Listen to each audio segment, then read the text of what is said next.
Hey, Crystal, good afternoon. Good Good afternoon. afternoon, Dennis. How are you? I'm doing wonderful. I'm doing wonderful. I want to first say thank you for coming on today. This has been a interview I've been waiting for the last. I can't put time on it. It's just wow. First of all, I want to dedicate this interview to our fallen soldier, Ali Erie, and Early, yeah, Ali early. early, Ali early, and my deepest condolences to his family. We both have worked with him in our professions, and it's a shock, it's a shock. And when I learned yesterday, um, I saw the picture posted on your Instagram, but I didn't know what that had meant Yeah. until you gave me explained. Uh, so yeah, it is something that was unexpected, and obviously he was a journalist like you and I. He's been dedicated to his profession for many years, Hmm. and he's contributed to some really big stories Yeah. as well as yourself. Um, and I just want to give people tell people. I want you to tell people a little about your background. Not only, I'll just give a brief introduction. You are the editor for Rolling Out Magazine. You've worked with other major publications, but more importantly, you have a great knowledge of media as well as media training. And when I say media training, you prepare people to get in front of the camera. And you and I have did a couple of media training Yeah. classes together. Yeah. So, and the reason why I say that is because we're going to talk about media training, and we're going to bring it full circle and how a certain uh, video had showed up on the internet where someone was, I guess, releasing a statement, and we'll bring that name in shortly, but not right now. So, Crystal, tell us a little bit about yourself, please. Well, first of all, thank you so much for having me. We've known each other for a long time, and I've worked with you, number one, as a publicist, working with doing media training for artists, and you've always been that hard-hitting journalist that I've met since I moved here, but not just in the city of Atlanta, but across the country. But I also want to take another second to kind of honor Ali, like you mentioned. We're talking about journalism, and I think especially in the facet of music journalism, I don't think you could have met a more solid person. I met Ali in 2005. His bylines, speak for themselves, from The Source to Double XL. He was senior editor for Rolling Out. He and I worked together for over 15 years.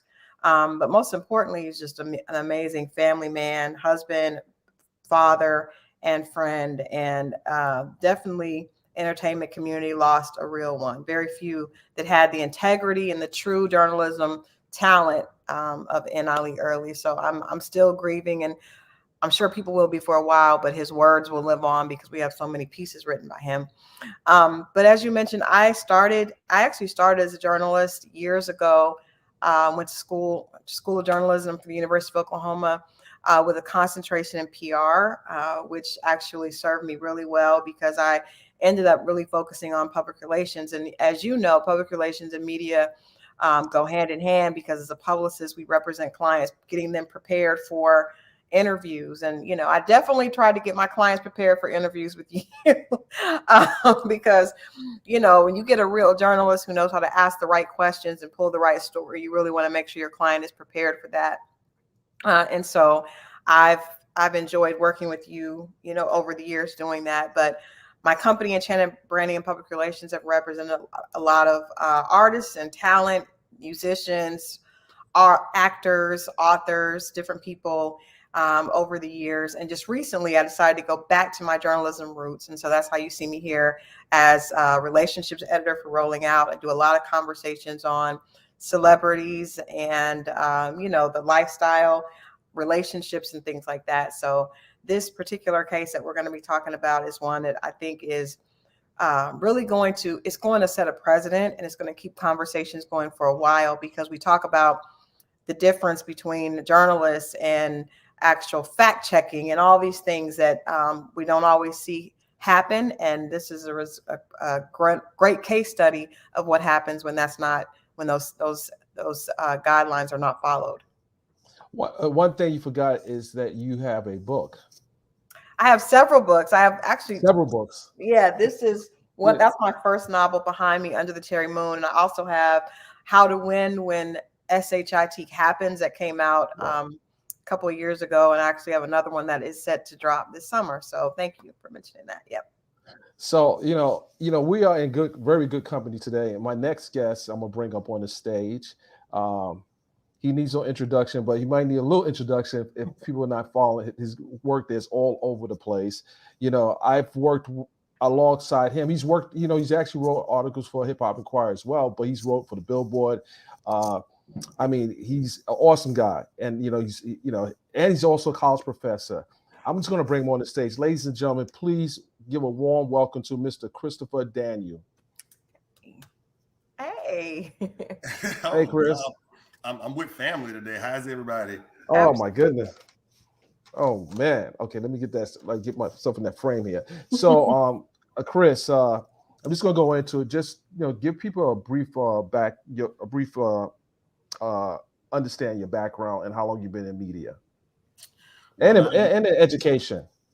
Oh, sure. So I'm originally from Spartanburg, South Carolina. Been in Atlanta since 2007. And I originally came to Georgia in 2005 because I was recruited to go for my master's program at the University of Georgia to the Grady College of Journalism, Mass Communication. But before that, I was an undergraduate student at Johnson C. Smith University in Charlotte, North Carolina, where I received my undergraduate degree in journalism and graphic design.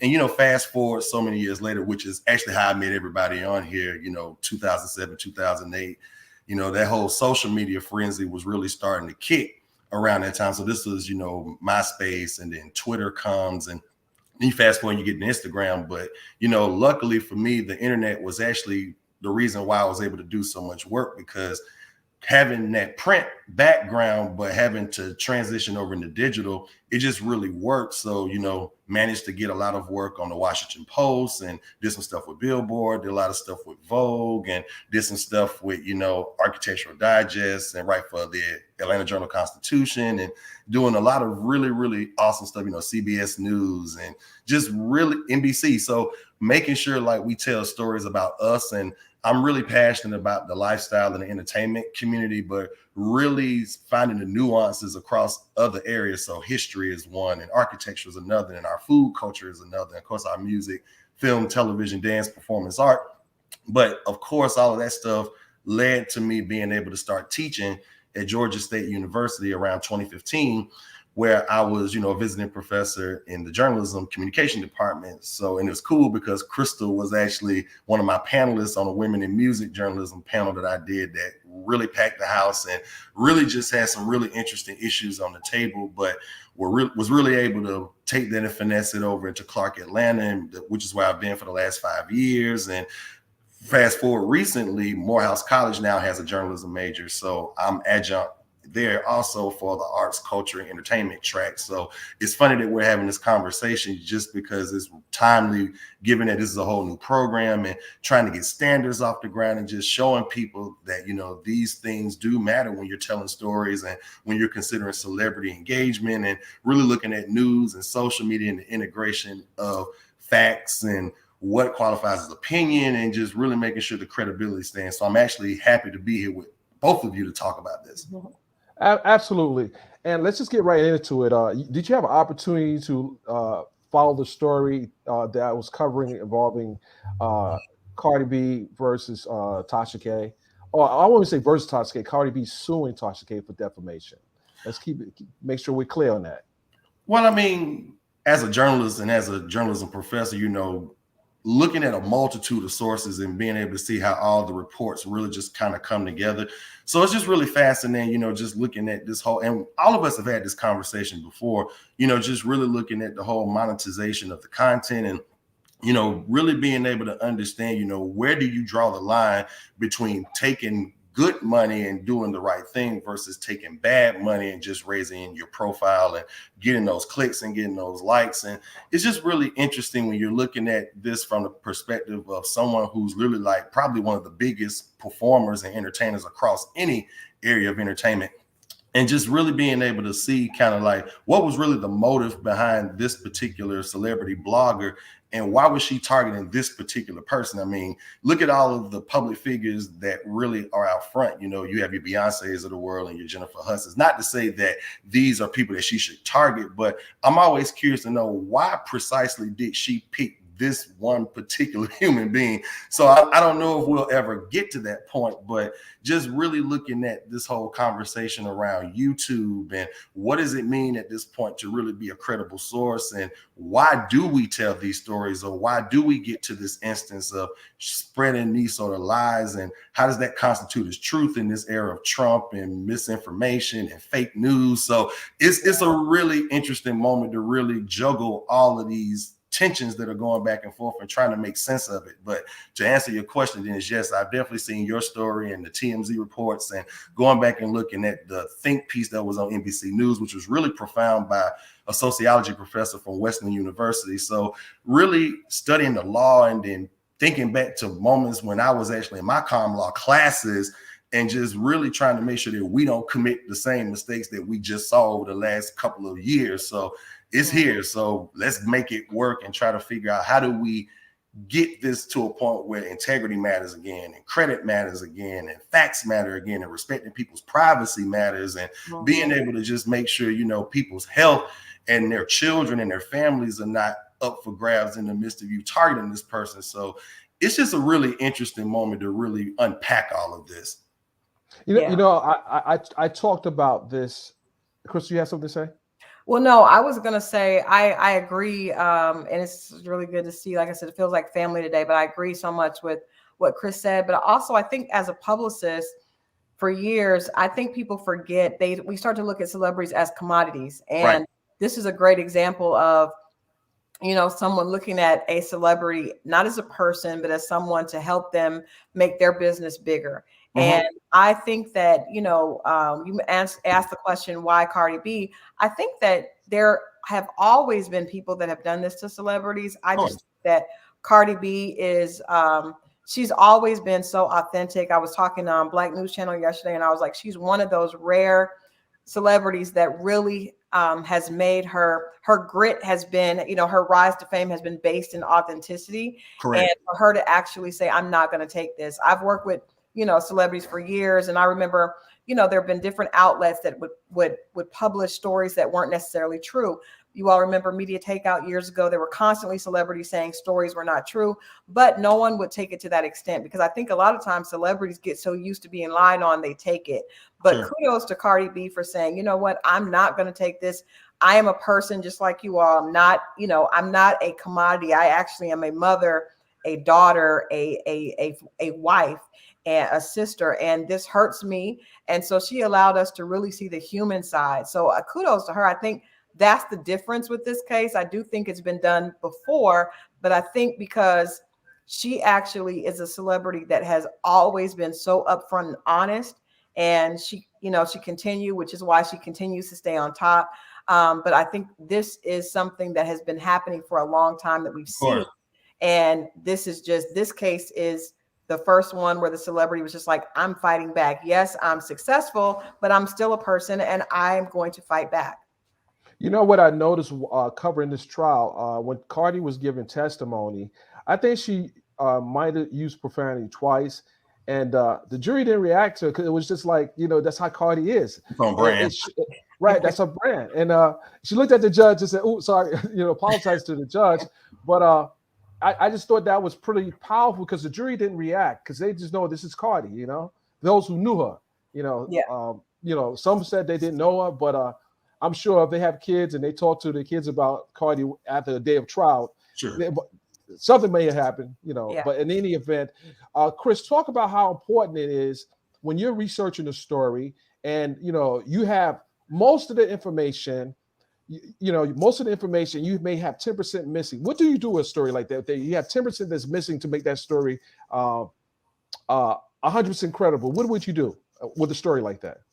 I mean, you have to just weigh every stone that you have. And, you know, one of the things that I tell people is don't leave no stone unturned when it comes to really unpacking certain things and reporting on certain stuff. So even if it means, going through the Instagram threads once or twice, one more time, just to make sure you didn't miss anything, or, calling the attorneys or calling, the police precincts just to make sure certain reports were filed and stuff is documented, because obviously public record, we can just rip this stuff and just go through and comb and try to find it. But I'm always the person to say, figure out what is the problem that you're trying to solve here, or what is that one little gap that you cannot find, and physically just try to go in as much as you can. And if it's something that I know I personally cannot find, and I've dug and dug and dug, just so there's no misinformation, I'll just intentionally leave it on the table until I can find it. Or if there's a situation where it's a series or I'm working with an editor, then we'll just leave the comment at the end to say, this story is still being reported on, we're still unpacking, and as we're still going through the motions trying to find it, then we'll update accordingly. Or if we have to run another series or run something to back that up, then that's just what we have to do. But I'm always the type of person to say, give the audience the most important and the most vital information that you have, and everything else that's there that you're trying to find, just, keep them abreast, whether it's through your Twitter account or, just making sure that people know that this story is still unraveling and you're still doing your part as like the source. But just leaving stuff out there and just making up stuff and filling in blanks, no, we're just not going to do that. And I definitely encourage my students to never take that risk, because this is literally like a gamble. It's a dice roll, right? Your name and just your credit in that byline is that one thing that keeps you working and keeps you in these spaces and keeps us having these dialogues. But for us to be able to get to that point, we have to really be able to use some sort of a gauge to where we understand, like, if this is the real, yes, let's use this. And if it's stuff that we still have to find, tap as many sources as we can until we get there. Yeah. Crystal, you as an editor for Rolling Out, you obviously had to look at stories coming across your desk. Has it been a time when something came across your desk that it didn't pass the test of, it didn't pass the test? And if so, what did you do with that story? Yeah, it's interesting because we kind of walk a balance between what's trending, and and then also we cover business, and Rolling Out does a good job of kind of having a balance of everything. But I do a lot of entertainment, so I do get a lot of people will reach out to me and want me to cover. They'll have a story on someone else. They're, I'm dating this celebrity and I want you to tell this story. And so, as Chris mentioned, you have to, vet something. And if I don't have the right information, I won't run it. So we can talk about clickbait, because that is one of the things, when you have a site, you want people to click on those headlines. But to me, there's a difference between a headline that gets your attention and it's just a way where the truth is flipped to sound provocative. I think that's clever journalism, when you can put out a headline that sounds interesting and makes people click on that headline, but you read the story and there's truth there. It's just a way of being able to be clever with words and lying. Those are two very different things. And so, like I said, I had a young lady reach out to me, just to give you an example, and wanted me to do a story about her and Drake. She claimed that she was, in a relationship with Drake. And I asked her for proof. If you can give me proof, we can run with it, but it has to be proof, because I don't want, we don't want any smoke. We don't want to get sued by his team. And so she didn't have, the facts that I felt like would basically allow us to really run with that story. And so I told her we weren't going to be able to run with it. I've had women are constantly making accusations against celebrities and coming to us and wanting us to out them. But, if you don't have those facts, we don't want to get caught up in lying, because, like I said, it's a very different thing from telling someone's truth and lying on someone else. So I can tell your truth, but if your truth involves lying on another person, we can be held liable for that. And that's what we see happen in this situation. But it's just interesting to me that, there is a very different code of ethics when you're talking about a YouTube blogger and you're talking about a publication. And I think that is kind of what this case is going to make us figure out. Do we need to hold bloggers and conversationalists to a different standard? Because at any point that you have an audience and you're sharing information about someone else, you should be able to be held liable when you're telling mistruths on that person. It's still unethical, even if you're not a quote unquote journalist. I think for years, especially, Chris, we've had this conversation years ago when blogging first became very popular. But what is the responsibility with bloggers? Is there a difference? Is there less of a responsibility with a journalist or a blogger? At this point, we're all in the same playing field. So in my opinion, a lot of those code of ethics need to go across the board. And Chris, you teach your students about journalism. Oh yes. Have you guys far as touching on how important it's not to go for the temptation of just making stuff up? And it's not even a temptation if you're doing the right job in your classroom. It's not even a temptation because it's you build a foundation based on what your teacher's teaching you in these classes. How important is for you to emphasize not crossing that line? Well, you have to ask the students kind of, what is ultimately your goal? And that's literally one of the most critical things you can do before you do anything. And believe it or not, you really do have students that want to do celebrity style journalism and celebrity gossip. And I'm cool with that. But the whole idea is to still make sure that your integrity cuts through and stuff literally has a leg to stand on. There's a foundation for the type of reporting that you're going to do. So the biggest thing that I always try to shine light on is just make sure that you have stuff to stand on and you're not just tossing stuff across the room for people to catch. And, just when this case and the verdict actually dropped earlier this week, it just so happens that Tuesday is literally when my entertainment journalism class meets. So once you get into the classroom, like a day after, we literally take the first maybe 15, 20 minutes just to talk about current events and albums that dropped and movies that might have come out or trending topics on television. So one of the things that I'm really, really big on at this moment, because they have such a brand new journalism program, it's literally a semester old. So you have to really just impart on them that, ethics and, all of these sorts of philosophies are things that they really have to weigh with every assignment, even if it's an assignment about a clothing line or if it's an assignment about, something that's physically going on with a tech company. There are certain things that you still have to weigh.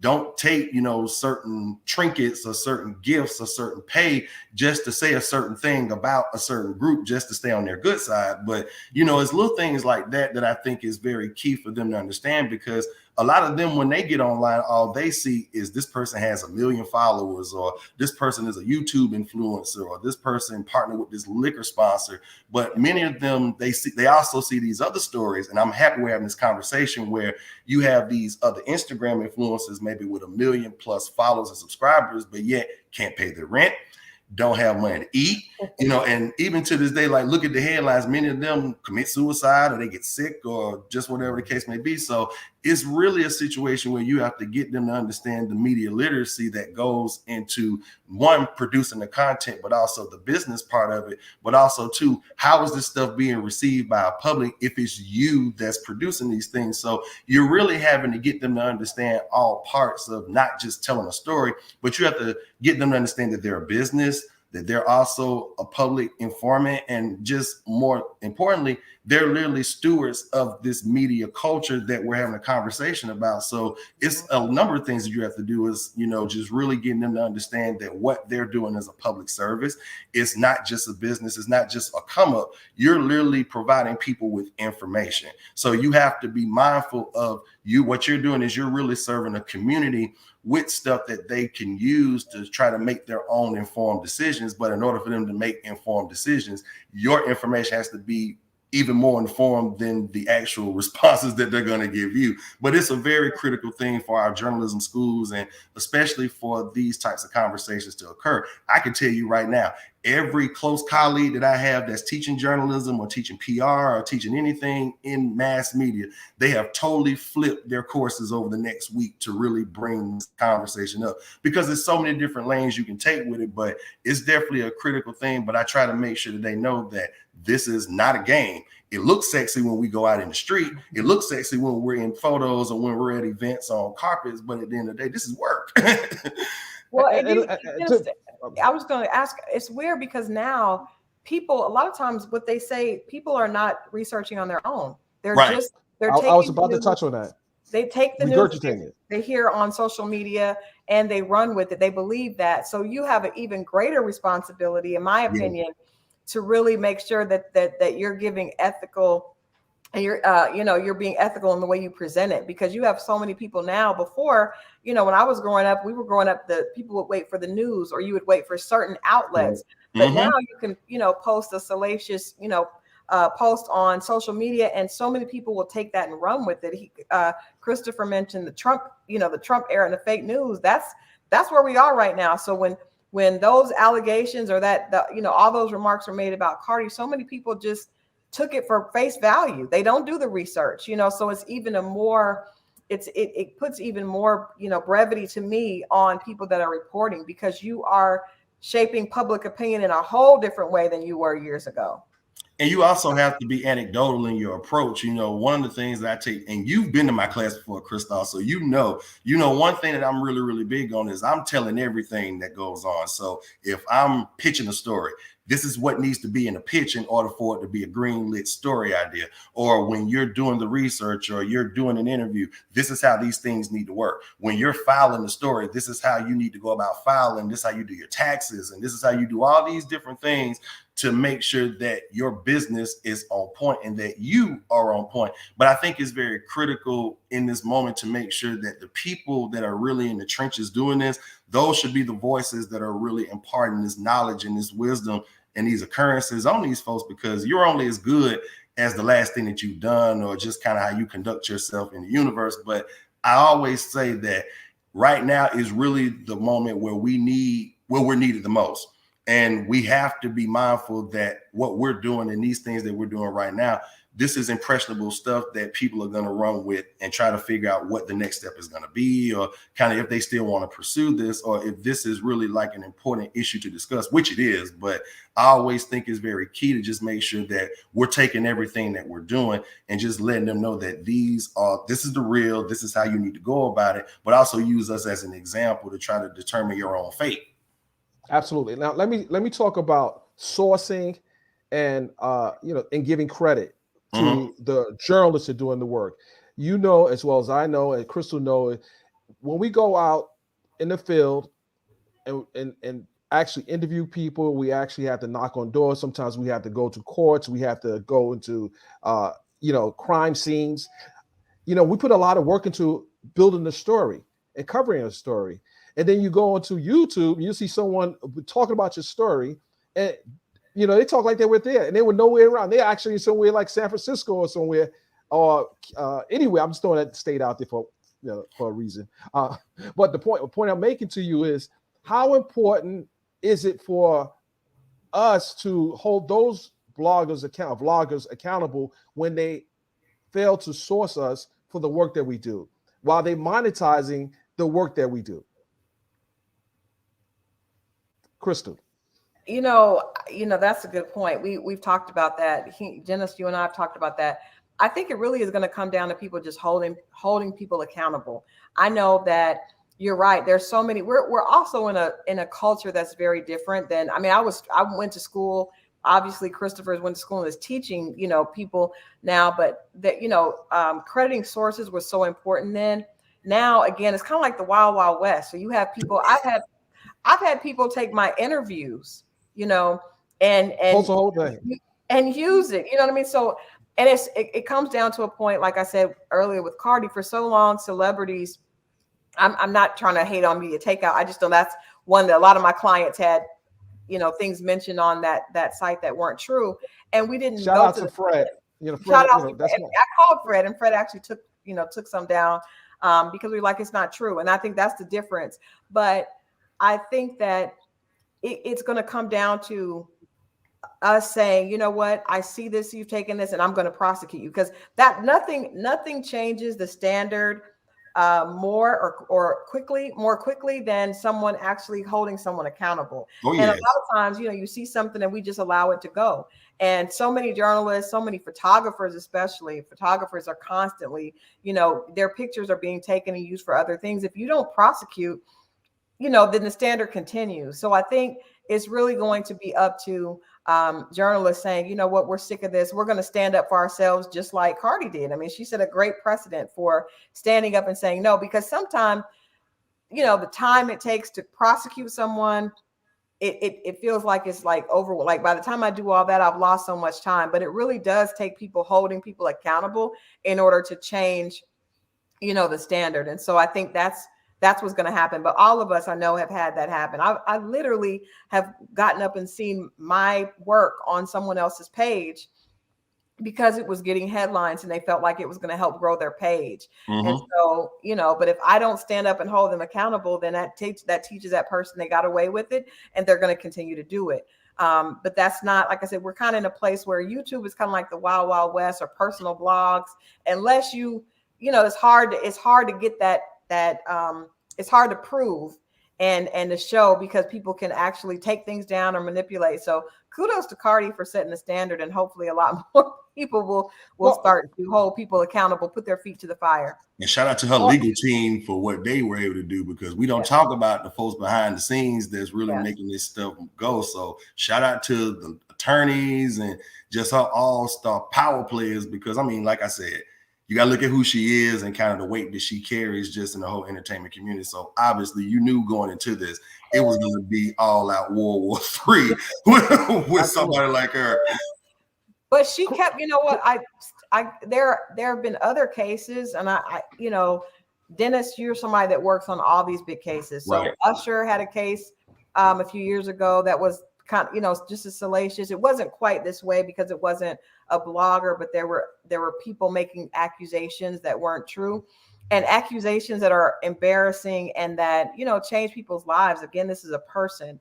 And I think that when you look at someone that has the kind of resources that a Usher has or that a Cardi B has, it's a lot easier for them. However, all that is still very impactful. I know from working with celebrities, like they read the comments, they're hurt by things just like the rest of us are. So, it even though, yes, she had an amazing legal team, I still really credit her for saying, I'm not going to stand for this. This is hurtful. And being as transparent as she was. I mean, Dennis, you've spoken about, how impactful her testimony was, but seeing that vulnerable side of Cardi, she's, successful at the top of her game, but this caused her to go through, she had emotional and mental health issues based on someone lying on her. And I think for a lot of us, we put a lot into our work. You're very proud of it. To see someone else be able to come in there and steal that, it does something to you. It's hurtful. So I think it's just a matter of holding people to the fire and really creating some accountability, in some of these platforms that kind of have been able to kind of get away with working outside the box, And another cool thing I think is about this too, the whole pandemic, while this stuff is going on, we're literally shut down and, at home. So looking at, the sort of mental anguish that brings, just not being able to tour and not being able to record and not being able to do things that she's really known for doing. I'm sure on top of all the other stuff that she was dealing with, that added a whole nother situation to this conversation. And then it was a wild, wild west. Yeah. And, just looking at all the conversations about people leaving certain jobs and, leaving certain environments because it's just super toxic. I'm sure some of that stuff actually rubbed off on her decision to say, you know what, I'm not going to take this anymore. This doesn't make sense. And I don't deserve this in the midst of all that's going on with me. So I just think, marrying all these different things in the social climate on top of what Crystal and what you also said too, Dennis, is really making this thing bigger than what any of us thought it would be. Yeah. Crystal, let me ask you a question. Why do you think more celebrities haven't took the route Cardi B has taken? And some of the biggest names in entertainment have been attacked online. I can name Diddy, I can name Beyonce. Jigga, I can name Beyonce, and they have the bucks. Why do you think they just ignore it from a PR standpoint, as well as someone who's reporting on stories? Well, like I said, I mentioned like with Usher, a lot of times it's an embarrassing situation because a lot of times the public has made their opinion, have made their opinion up listening to what's salacious and what sounds, intriguing. And a lot of times, if you notice, I'm going to use an example with one of my clients. I represent Chili from TLC. And there was a story on Media Takeout that her son had came out as gay, and that wasn't the truth at all.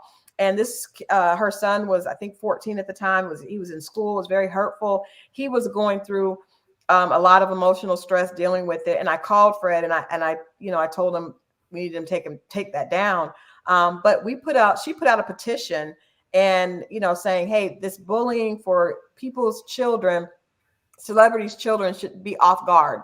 It should be out of bounds. Like, you should not go after someone's children. I know Diddy's children have been talked about like that. That should be, there should be some guidelines there. And some media agreed and some didn't. But what we did have is he did immediately take the story down. But I think a lot of times there's a new story right now. I don't know what's going to be the outcome of that with Chris Brown. A girl's accused him of rape. Mm-hmm. A lot of times these are situations where the public is going to believe what they're going to believe. And as a publicist, I would say to clients, sometimes going after it and trying to refute it actually brings more attention to the lie and to the situation. And so sometimes it's easier just to ignore it and hope that, where there's no gas thrown on a fire, the fire will die down. And I think that's why a lot of times celebrities, kind of back up and let the lies go, because they're hoping, I don't want to draw attention to this. I don't want to make it seem credible, because a lot of times the public will think if a celebrity is fighting something, they have something to hide or they're upset. And I think that's kind of been the status quo. Like, we don't want to add more. We don't want to throw gasoline on that fire. We don't want to get in. And it's also a slippery slope to prove things like this. I mean, doctors had to be brought in. We had, she had to share her medical records. That's and I thought that was one of the things that really, really pained me watching. This person is a stranger that made up a lie or supported a lie and knew it was fake, and Cardi had to come in with her medical records. Like, how intrusive and invading her privacy like that, just to put her. And then you actually go to the courtroom and say, we need to see your medical records. Who are you to have to show my medical records to? Yeah. So I think that it's very important that like, more celebrities, in my opinion, should speak out. Sometimes you got to spend that bread. If you got the bread, spend it. Spend it. But I think that we have to make more people responsible. And I think having conversations like this is powerful, because I saw in the comment, and someone said that journalists are not, they're not vloggers.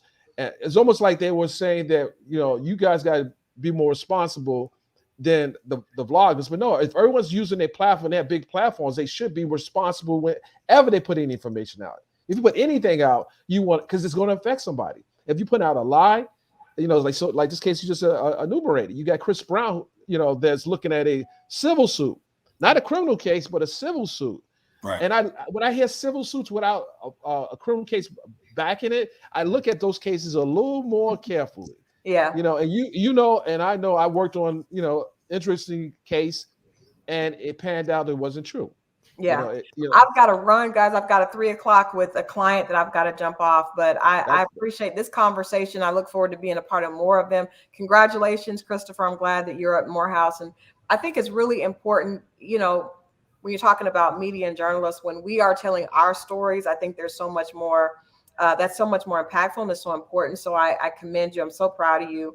Always, that. And Dennis, kudos for everything you did with this case. You were a rock star, and I mean, you've been consistent with this, but this case was so big, and I'm really proud of both of you guys. So I appreciate it, and I like hanging out. Hopefully we'll get a chance to do this again.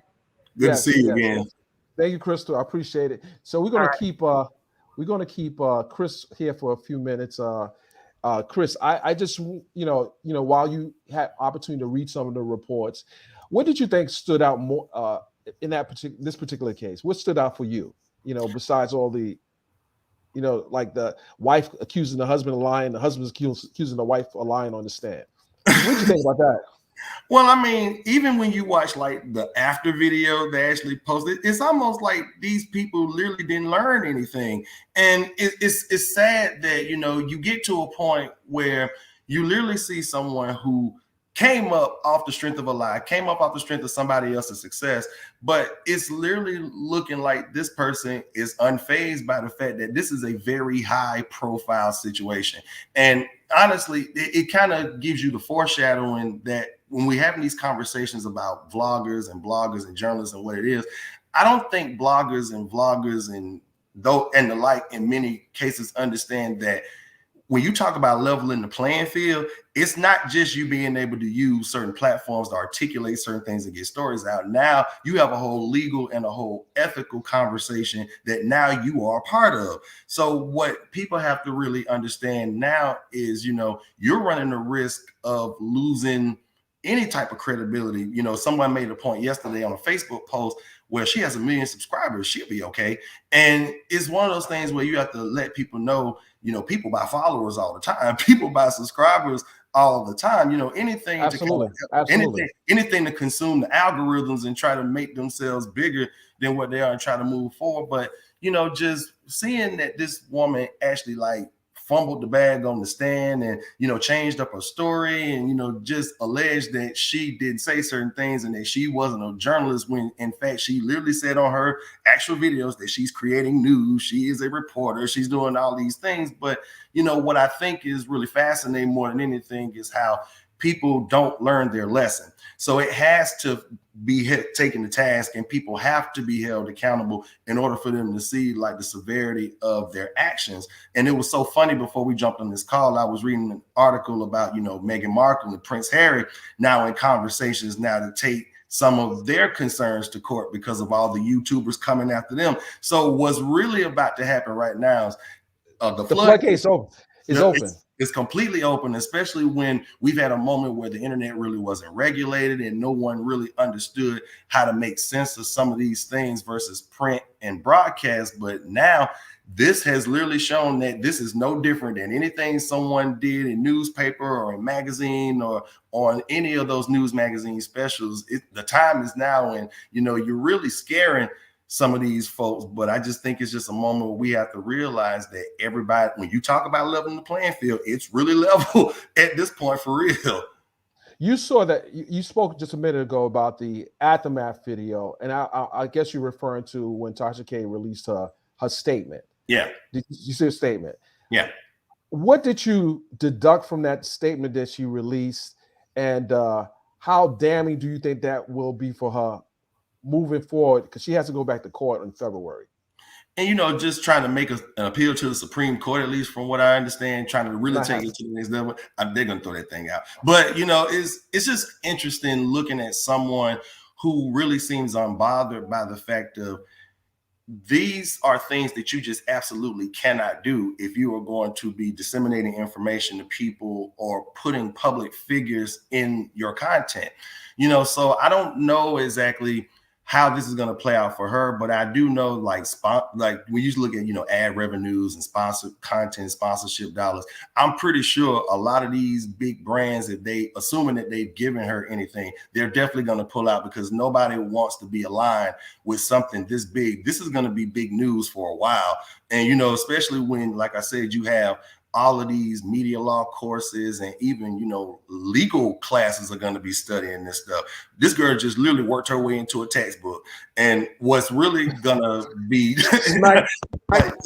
yeah, she literally worked her way into a textbook. So I'm just wondering kind of what sort of dissertations are going to come from these things, or what sort of other laws are going to be on the books going forward now that you have stuff like this going on. And to be really, really frank, what other public figures are really going to dig in that bag and really tell you this stuff really hurt, this stuff made me feel terrible?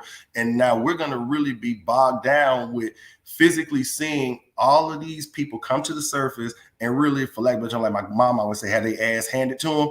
So, I mean, it's just an interesting time to see this. But I think from that video itself, I don't think she really understands this is problematic, and this definitely jeopardizes any potential that you may have going into certain rooms and trying to get certain things off the ground. You may still have may still have a channel. You may still have a channel, but you ain't gonna be able to really make the sort of bread and sort of clout chasing that you were able to get, from this. Well, let's look at what happened to Chris Cuomo and how he tried to help his brother. And if you and I as journalists, we put something out there that wasn't fact checked, who do you think would hire us again, for the relationships that we have with these various different publications, who would hire us? If you lie, if you come into the court and admittedly say you lied about everything, who's going to hire you? Like, really. And that's the whole nother current that we didn't even talk about. The whole black and brown situation. We're already super vulnerable in media anyway, just in terms of the imagery, in terms of the control and the ownership, and even just the whole narrative and kind of what narrative works and what doesn't. Right?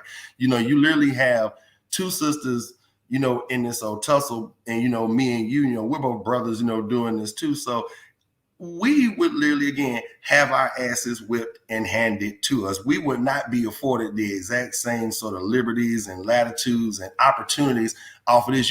I'm pretty sure there are conversations being had offline looking at this whole case and looking. Oh, absolutely.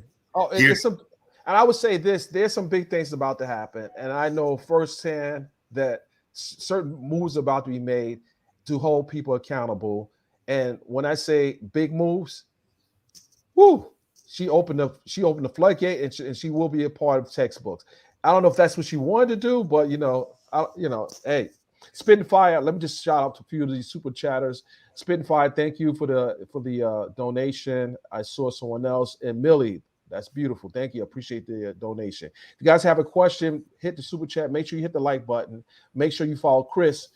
Chris is gonna give you his information once we're done, and then we're gonna bring some people on stage. So I'm about to put the link out there. If you want to join the conversation, I'm putting the link out there. Click the link, but make sure you're coming on camera. If I don't see your face, you're not coming on, because I know there's some trolls out there, and we like to make sure we track all the trolls. And we want to keep the trolls out. We don't want to track them. We want to keep them out here. Keep them out here. I'm putting the link there right now. So guys, the link is right there. If you have a question for Chris, please ask your question. If you have a question for me, you can ask the question as well. So the other thing, if someone want to, first of all, is the school that you teach at, do you think they will be offering courses in vlogging, so to speak? I mean, because that's an interesting area, and there's some vloggers out there are really they have a lot of integrity, and I can name drop them, but right now it's just about the overall subject matter.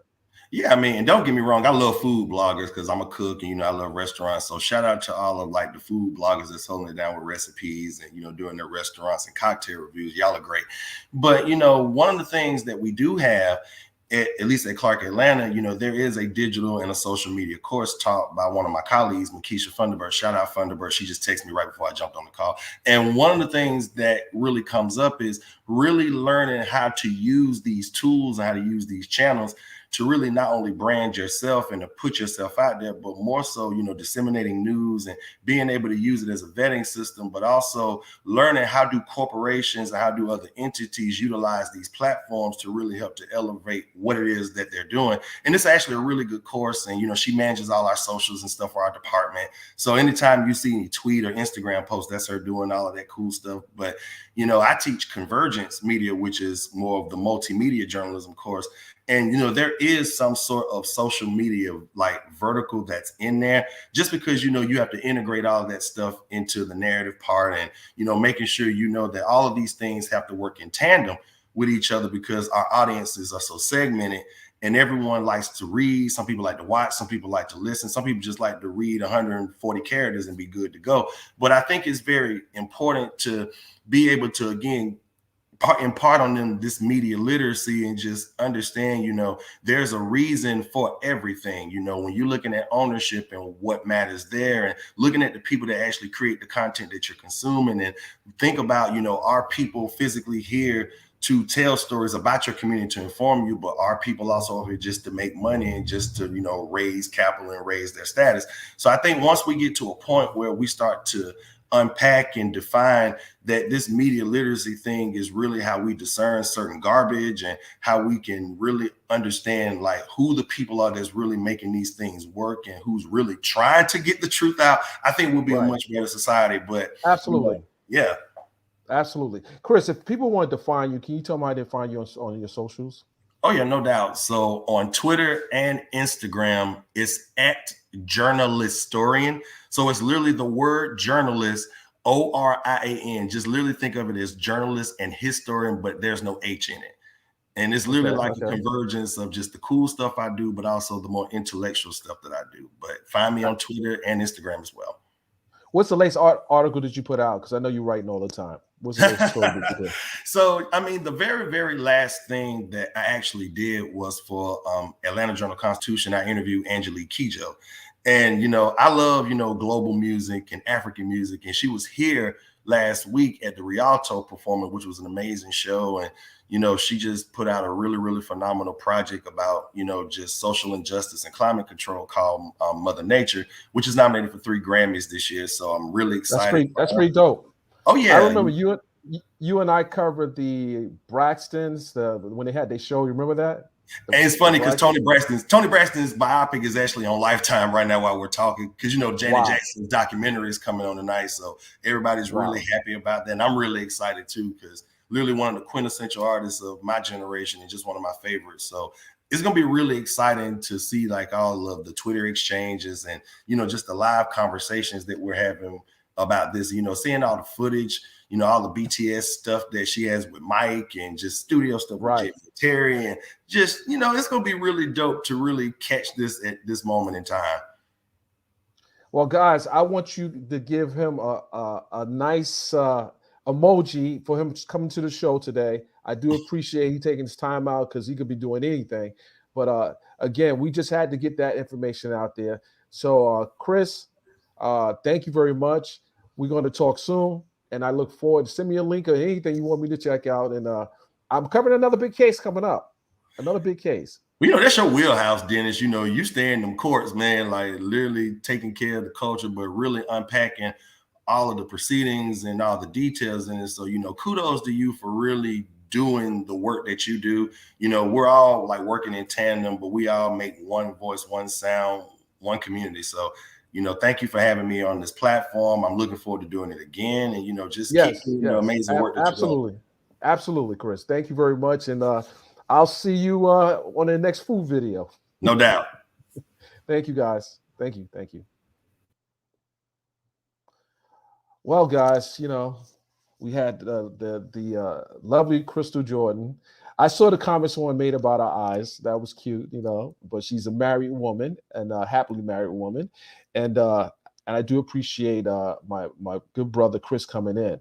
You know, I know tons of journalists in print, in television, in radio, and and I want people to understand that I'm not bashing vloggers, because there are some really good vlogs out there that are doing the right thing. Camille's Corner, Lovely T.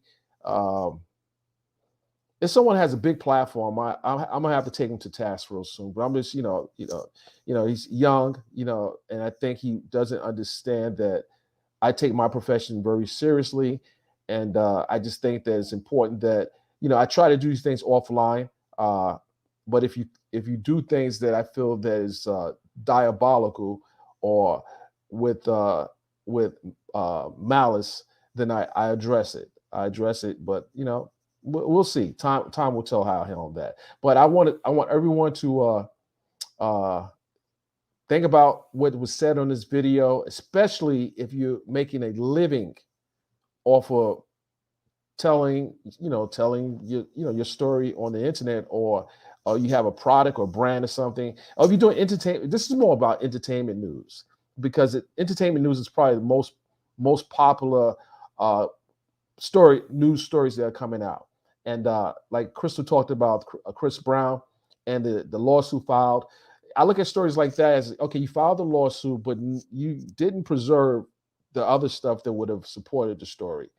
So I look at stories like that. I don't run with stories like that until I can vet it, because when there's a lawsuit, there's two sides, and they always come out. Like in the case of Cardi B suing Tasha K. Cardi B had her story and Tasha K had her story, and the jury bought Cardi B story, and that bought it. It was obvious that what occurred with just by the admission of the defendant, Tasha K.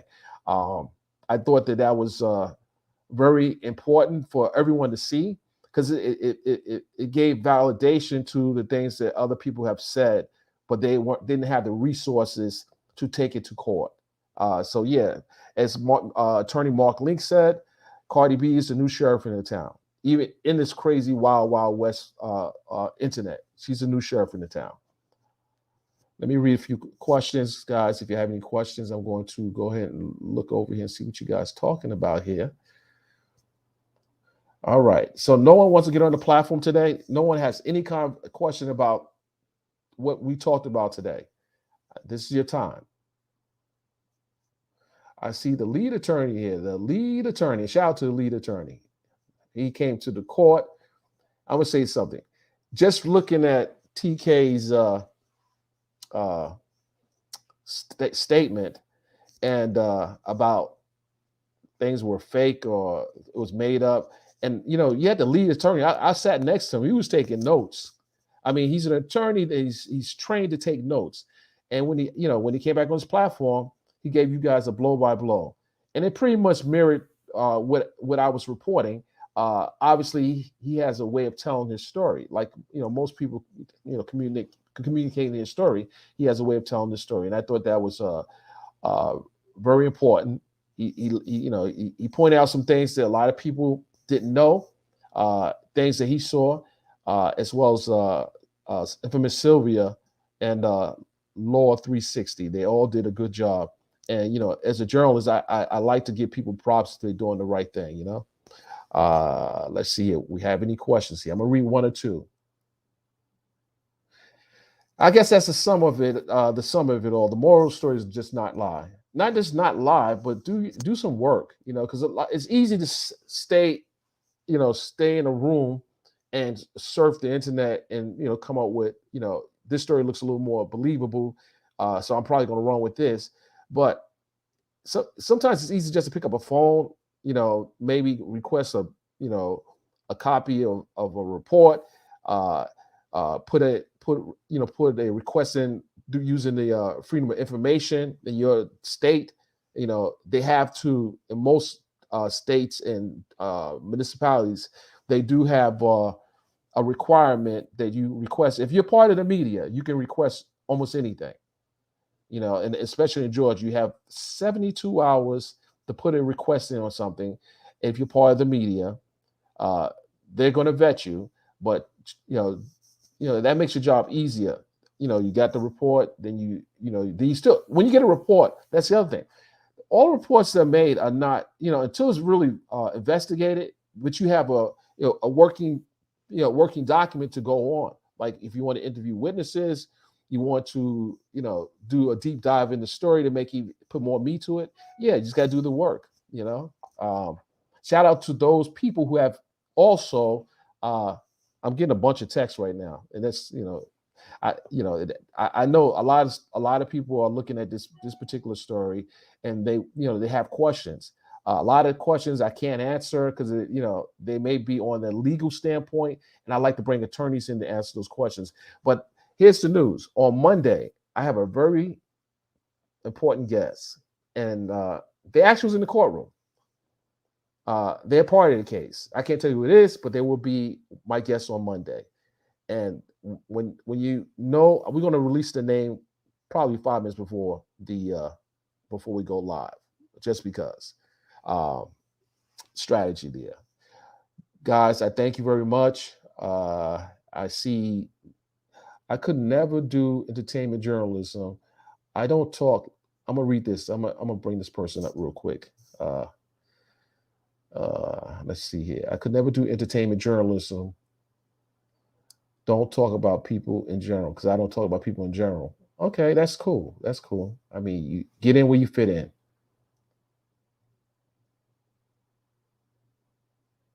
Absolutely. So someone said you have to be very careful how you carry information.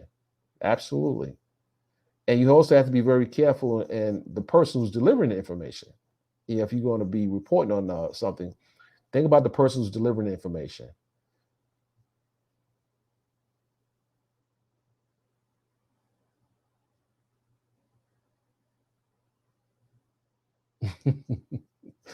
There's some funny comments here. I'm not going to read it, but I thought they were cute. Uh someone talked about sources.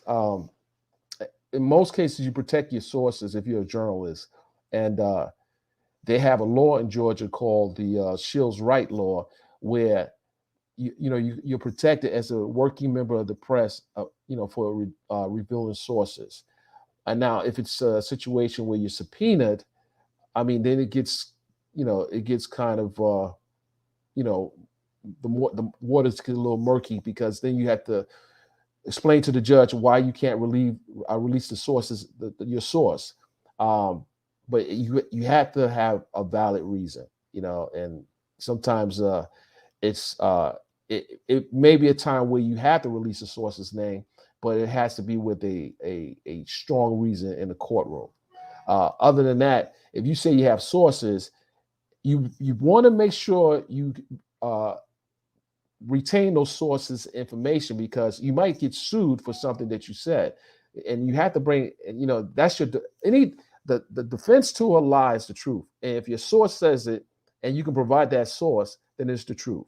Not like saying you have a friend that's a lawyer, but you don't know the friend's name, because that's very questionable.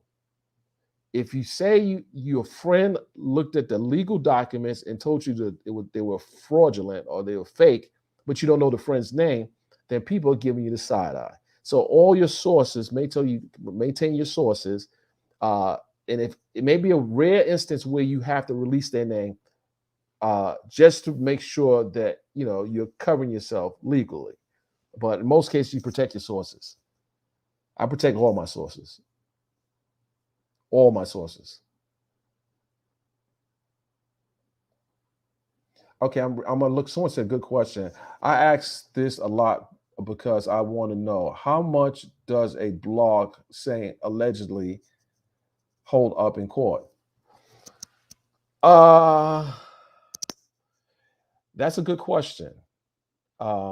If you have put your information out as an opinion piece, then, for example, if someone's accused of a crime and you write your story, you must say that if that person hasn't been convicted, you must say, this person is allegedly accused of doing this. You got to put, why? Because what if that person didn't do it? They can come back and sue you, because you put it out as fact. Allegedly is just saying you're not putting this information out as fact. So yeah, I would say, but it doesn't absolve you from any lawsuits, but you got to be very careful how you do it. You got to be very careful how you do it. But yeah, I use allegedly in headlines if I don't have the facts and the person hasn't been adjudicated, found guilty or innocent in the court. So it's alleged. People making allegations. That's it. People make allegations all day. But does it go through? Do they go through with the case, or they just putting it out there just to smear someone? And I'm not saying that what the situation with Chris Brown is true or false, but these are allegations that have to be proven. And then when you file a lawsuit, you really have to prove it, because now he has to defend himself, and the alleged victim has to tell her story. So yeah, it's alleged until it's proven to be fact. It's not alleged that Tasha K was found liable on all counts. It's not. It's a fact. It's a fact. All that Cardi B has said is proven to be a fact. Now, it was alleged during the lawsuit, but it's proven to be fact. And it's been supported by a $3.8 million judgment. So yeah, just be careful when you shoot me an email. If you have a question about something you're working on as a vlogger, because I get calls from journalists that are working on stories, and they will ask me, what do I think about the story? Do I think the story, will be safe to put out there, or should I just look into it more? Sometimes I tell them I wouldn't do the story because it's not supported by facts, and they'll hold off, and they have integrity. They'll hold off. They won't do the story. So once it's in print, like print media, it hit the newsstands, because I have a lot of my stories. I got cover stories, and if I put something out in that story and it's not factual, now guess what? We just disseminated bad information, And now the evidence is the publication. And now not only will I get sued, but the publication will get sued because they didn't vet the information. So yeah, we got to be very careful there.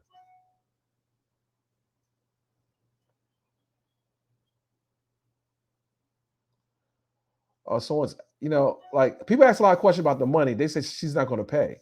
Well, I would just say that there are certain mechanisms in place to locate assets. And unless you're leaving the country, and she's doing her show from one of the countries you can't be not expedited, but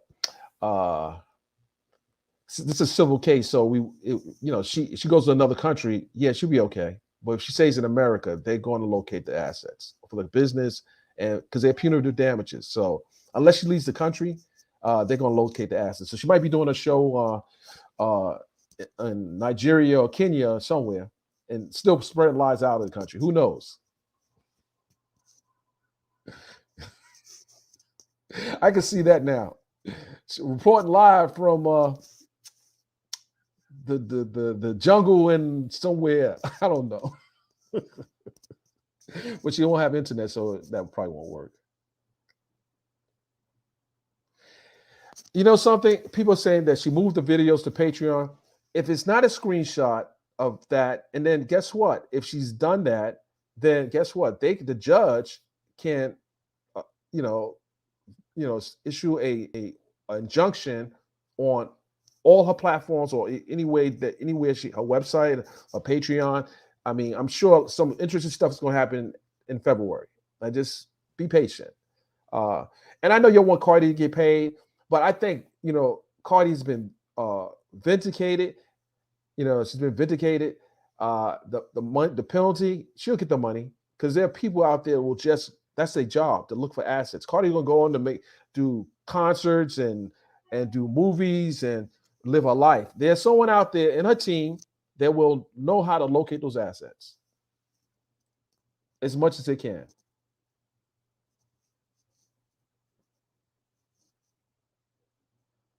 Someone said Cardi can attach her residence. Yeah, absolutely. It's punitive damages. Yeah, it could come for the house. And if you change it, they're going to be watching everything she does, like moving things around or the studio and so forth. Yeah, they can. They can put a lien on it. They can put a lien on the house. The house can never be sold until you satisfy the lien.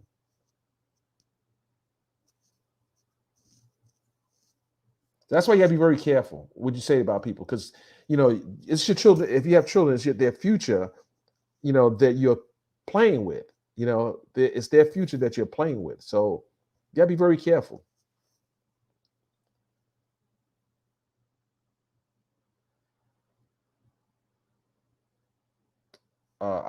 Some things I see some comments about. I'm not going to read it. I get it. You want to put that out there, but I'm not going to read it.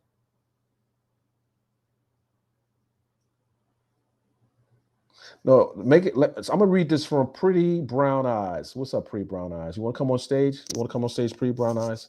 But you said Tasha K used allegedly and got sued because she kept insinuating things about Cardi. And they said you can't keep calling Cardi herpes B, then say, well, she actually didn't insinuate things about Cardi. She put it out as fact. There's a difference. She put it out as fact. And you got to understand that if you put something out as fact and it's not backed up, and then you testified that you knew it wasn't true. No, she wasn't just insinuating. She was putting it out there as fact. Sorry, guys. I turned the call off. Let's see what else. All right, guys. I just wanted to come on briefly and just bring some guests on. I do appreciate you tuning in, but I gotta go. I got a plane to catch. I'm gonna be out of town for a couple of days.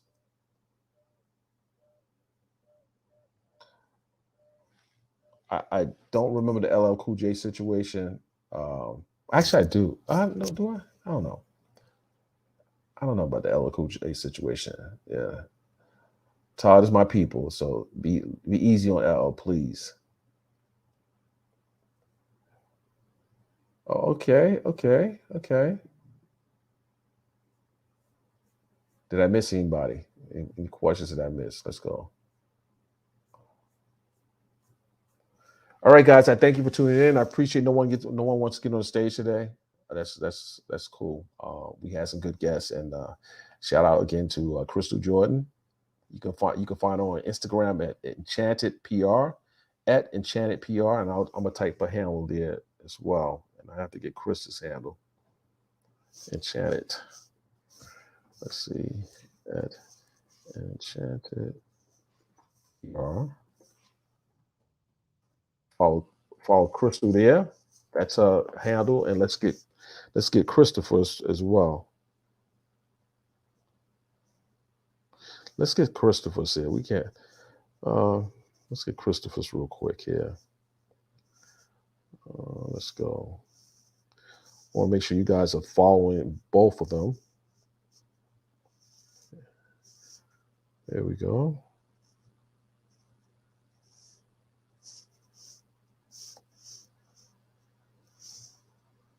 I got to search them. We got to do research now. We just not put anybody's name out there.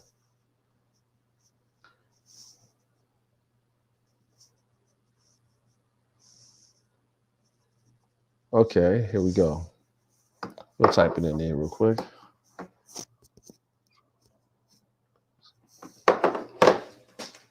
Chris was at, I don't know.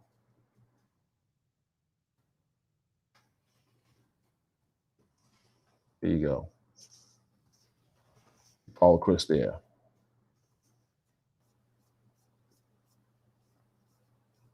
Oh yeah, follow Chris at that handle. He has some dope articles out.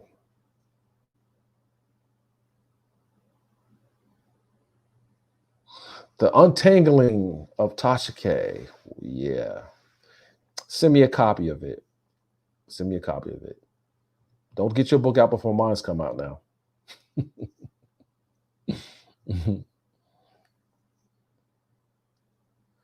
Let's see here. All right. Thank you, guys.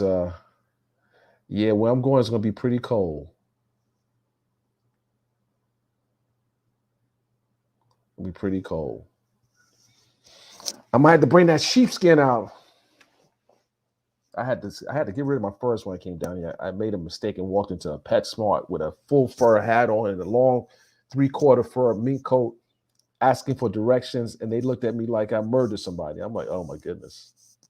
And mink coats where I'm in Atlanta is not really necessary. Well, now it might be because it's pretty cold. But I got rid of my mink coat years ago, and hadn't thought about getting another one.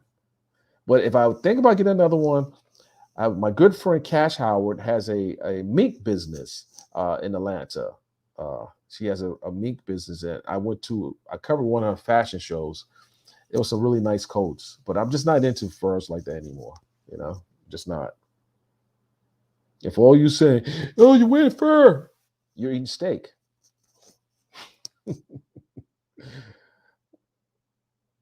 Now I gotta go.